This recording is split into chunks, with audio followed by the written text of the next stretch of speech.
Assalamualaikum warahmatullahi wabarakatuh dan salam sejahtera. Hai anak-anak, jumpa kembali dengan Ibu. Kali ini kita masih di tema 3, namun kita sudah bergerak ke subtema 4 di muatan pelajaran PKN. Ibu akan bicara tentang kerukunan. Apa sih kerukunan itu? Bagaimana kita menciptakan kerukunan? Apa saja yang kita akan lakukan agar terciptanya kerukunan? Nah, jangan kemana-mana ya, tetap dengarkan video Ibu sampai selesai. Di akhir pembelajaran nanti, setelah anak-anak menyaksikan video ini, Ibu berharap anak-anak dapat memahami makna hidup rukun. Yang kedua, anak-anak dapat menjelaskan sifat yang menumbuhkan rasa kerukunan. Yang ketiga, anak-anak dapat menyebutkan contoh sikap yang menciptakan kerukunan. Dan yang terakhir, anak-anak dapat mengidentifikasi sikap rukun dalam pengamalan Pancasila. Yuk kita mulai dengan melihat gambar ini. Nah, gambar apa ini ya? Bagaimana menurut kalian? Ya, ini adalah dua anak yang sedang berebut mainan. Kalau yang ini, wah, mereka sedang bertengkar. Bagaimana dengan yang ini? Wah, semuanya dalam keadaan marah. Yang ini, loh, ada teman yang jatuh, kok tidak ditolong ya? Nah, setelah melihat gambar-gambar ini, menurutmu apa yang akan terjadi kemudian? Ya, keduanya pasti terluka atau sakit ketika bertengkar. Mereka akan menjadi musuh, tidak akan bermain bersama, karena dua-duanya merasa sakit hati. Ya, yang ketiga, dia tidak disukai orang lain. Perbuatan ini tidak disukai orang lain. Apakah kamu menyukai perbuatan ini? Tidak, Bu Isti juga tidak suka. Sekarang kita akan lihat gambar berikutnya. Wah, ini ada sebuah keluarga. Ya. Sekarang coba kamu bayangkan bila keluarga ini punya masalah, satu dengan yang lainnya bertengkar. Apakah yang akan terjadi? Ya, apakah akan ada kerukunan dalam keluarga? Bila terjadi pertengkaran dalam keluarga, pasti di rumah tidak terasa nyaman. Ingin pulang, aduh males nanti ketemu adik, pasti ribut lagi. Yang kedua, anggota keluarga jadi tidak bahagia. Yang ketiga, tidak ada yang menolong bila butuh bantuan. Karena kakak suka ganggu adik, ketika kakak perlu bantuan adik, adik tidak mau membantu. Yang keempat, juga tidak akan ada sopan dalam bertegur sapa. Semuanya pada tinggi suaranya. Menegurnya tidak sopan. Hei, ngapain itu, adik? Nah, apakah itu bahasa yang sopan? Tidak ada. Karena apa? Tidak ada rasa saling menyayangi dalam keluarga. Tapi sebaliknya, coba lihat. Senyum keluarga ini. Pasti keluarga ini tidak melakukan hal yang kita bicarakan barusan. Tapi setiap anggota keluarga saling menyayangi, lihat wajah mereka.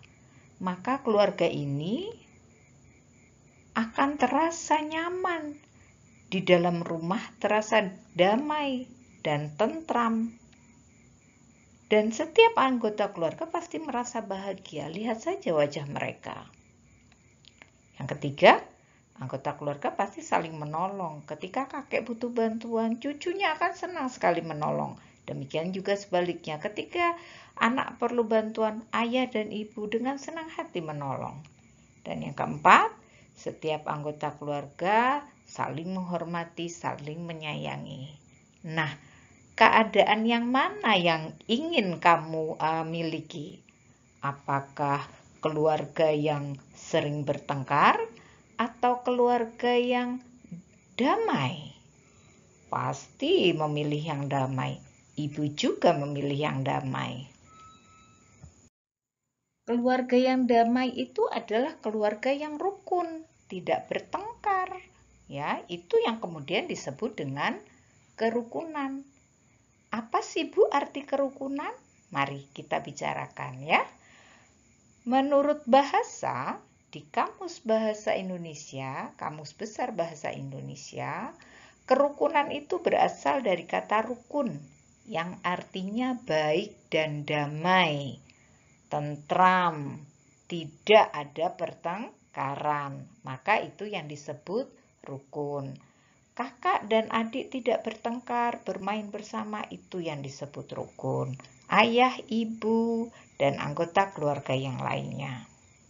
Nah, agar kita hidup rukun baik di dalam rumah maupun di sekolah atau di lingkungan tempat tinggal kita, maka sebaiknya bagaimana? Nah, iya, bahwa di dalam keluarga itu pasti ada perbedaan. Baik itu perbedaan pendapat maupun perbedaan keinginan.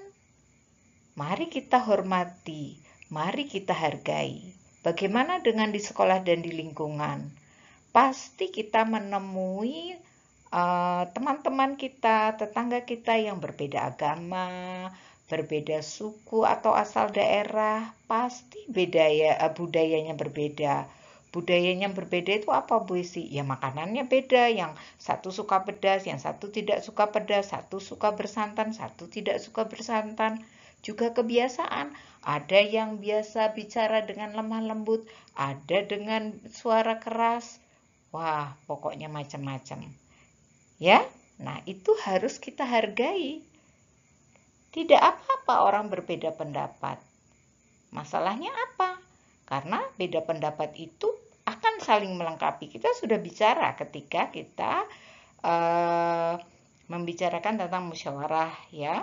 Jadi tidak ada masalah. Perbedaan agama harus dihormati dan dihargai dan kita sudah bicarakan ini bagaimana di subtema menghargai perbedaan. Jadi Bu Hesti tidak akan panjang-panjang. Selanjutnya yang kedua adalah mari kita tumbuhkan rasa sayang kepada sesama, rasa peduli, rasa empati atau tenggang rasa. Artinya, bila saudara kita, teman-teman kita, tetangga kita itu merasa sedih, mari kita rasakan, coba kita rasakan, kita ikut apa kesedihannya sehingga kita bisa menghiburnya. Itu yang disebut empati, ya. Nah, anak-anak, kalau kita bisa lakukan ini, maka kita bisa menciptakan kerukunan. Nah, mari sekarang kita kembali membicarakan secara detail bagaimana kerukunan di rumah, di sekolah, dan di lingkungan tempat tinggal kita. Bila di awal tadi kita sudah bicara kerukunan di dalam rumah, lalu bagaimana dengan ini? Kira-kira ada di mana ini? Ya, ada di sekolah. Bagaimana menjaga kerukunan di sekolah? Ya, anak-anak pasti seperti teman-teman kita ini digambar, ya, digambar ini. Kalau ada di sekolah, pasti semuanya ingin bertemu dengan teman-teman, ingin bermain bersama teman-teman, bercanda bersama teman-teman. Tapi pasti ada seseorang yang yaitu tadi mengejek, tidak mau berbagi. Nah, kira-kira itu bisa nggak ya menciptakan kerukunan di sekolah? Ya, benar sekali. Benar sekali ya, anak-anak itu tidak mendapatkan atau tidak bisa menciptakan kerukunan. Mari kita lihat gambar berikut ya. Nah, apakah sikap ini dapat menumbuhkan kerukunan sesama teman? atau dapat menumbuhkan kerukunan dalam lingkungan sekolah? Tentu, kalau ada temannya yang jatuh atau teman yang kesulitan, dibantu seperti gambar ini. Berikutnya, aduh, kasihan sekali nih si Benny. Licin lantainya dan dia jatuh, kemudian Edo datang membantu. Ini sikap yang terpuji. Karena apa? Karena sayang kepada teman dan rasa empati. Kalau kamu yang jatuh, kemudian tidak ada yang membantu, aduh sedih sekali, ya. Maka ingat, kita pernah bicara kebaikan akan dibalas dengan kebaikan. Maka sukalah kita menolong orang lain, ringan tangan menolong orang lain. Bagaimana dengan sikap yang lain? Ya, ini main bersama teman, saling berbagi, bekerja bersama-sama. Semua ini adalah sikap-sikap yang menyenangkan. Ya, melihat gambarnya saja menyenangkan, apalagi kalau kita melakukannya. Pasti ada kebahagiaan di dalam diri kita, dan yang pasti kita akan disukai oleh teman-teman kita. Lalu bagaimana dengan gambar ini? Menurutmu ini di lingkungan mana ya? Ya, ini di lingkungan tempat tinggal kita atau tetangga kita. Bagaimana menciptakan kerukunan dalam bertetangga? Menurutmu? Ya, jenguk tetangga kita yang sakit. Kalau kita dengar ada, wah, itu loh, si ibu ini sedang sakit. Beritahu mama, ajak mama papa, atau mungkin temanmu, tetanggamu sakit, mari dijenguk. Karena menjenguk tetangga yang sakit, selain menghibur yang sakit, kita doakan supaya sembuh, juga menjalin rasa sayang, ya, dan itu menumbuhkan kerukunan. Yang kedua, berbagi makanan. Betul sekali. Kalau kita bisa masak lebih lalu kita bagikan ke tetangga, itu merupakan cara untuk menumbuhkan rasa kebersamaan dan kerukunan. Berikutnya adalah saling bertegur sapa.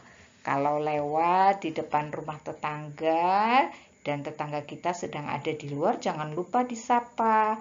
Selamat pagi, atau ucapkan Assalamualaikum. Apa kabar Om, Tante? Apa kabar teman? Ya, itu anak yang sopan. Ya, kita santun dengan bahasa yang santun, dengan sikap yang sopan dalam bertegur sapa. Selanjutnya, saling mengunjungi. Ya, jangan lupa bawa sesuatu bila kita mengunjungi tetangga kita. Yang kelima, saling membantu. Siapa lagi kalau kita kesulitan yang bisa membantu kita selain tetangga kita? Orang yang paling dekat dengan kita adalah tetangga. Walaupun mungkin mama papa punya keluarga, tapi keluarganya tinggal jauh, sehingga kalau ada kesulitan yang menolong pasti tetangga kita. Maka mari kita saling menolong. Berikutnya, rajin mengikuti kegiatan di lingkungan tempat tinggal kita. Misalnya ada gotong royong, kerja bakti, atau perayaan-perayaan hari besar. Kemudian ada kegiatan atau acara di lingkungan RT misalnya. Mari kita terlibat. Tidak usah nunggu diundang, tidak usah nunggu dipanggil. Kalau memang itu kegiatan bersama, mari kita bantu. Apa yang bisa kita bantu? Apakah kita membantu tenaga, kita membantu makanan, atau uang, dan lain sebagainya. Banyak yang kita lakukan, ya. Selanjutnya adalah tidak saling membicarakan kejelekan orang lain. Ini penting anak-anak. Karena apa? Kita pernah bicara bahwa setiap orang itu punya kelebihan dan kekurangan. Kelebihan mari kita banggakan, tapi kekurangan tidak perlu, apalagi itu kekurangan orang lain. tidak perlu membicarakan kekurangan orang lain karena kita juga punya kekurangan. Kita mau tidak kekurangan kita dibicarakan orang lain? Ya, kalau tidak mau, jangan bicarakan kekurangan orang lain. Oke? Nah, anak-anak, tahukah kalian bahwa kerukunan itu akan menciptakan persatuan? Hidup rukun akan menciptakan persatuan dalam keluarga, di sekolah, dan juga di lingkungan tempat tinggal kita. Kemudian, kerukunan itu akan menciptakan persatuan bangsa. Ya, sehingga bila kita rukun artinya kita sudah mengamalkan salah satu sila dari Pancasila, yaitu sila ketiga. Lambangnya adalah pohon beringin dan bunyinya adalah Persatuan Indonesia. Anak-anak, Persatuan Indonesia ini akan tercipta ketika kita mulai membangun kerukunan. Mari kita hidup rukun. Tidak perlu mempermasalahkan perbedaan, tidak perlu mempermasalahkan beda pendapat. Kalau ada sesuatu yang tidak kalian inginkan, mari bicara. Kita dapat membicarakannya, kita dapat memecahkannya. Kalau kalian mempunyai keinginan yang berbeda dengan teman kalian, tidak perlu ribut, tidak perlu bertengkar, bicarakan. Nah, dengan bicara, maka kita bisa menciptakan kerukunan dan persatuan bangsa. Ayo anak-anak hebat, wujudkan persatuan bangsa karena bangsa ini bergantung kepada kalian. Bu Hesti, orang tua kalian, guru-guru di sekolah, dan seluruh masyarakat Indonesia mengharapkan anak-anak muda untuk tetap rukun dan membangun persatuan. Terima kasih anak-anak sudah mendengarkan dan menyimak video ini. Setelah ini akan ada tugas dari Bu Hesti ya. Jadi, sampai jumpa kembali. Bye.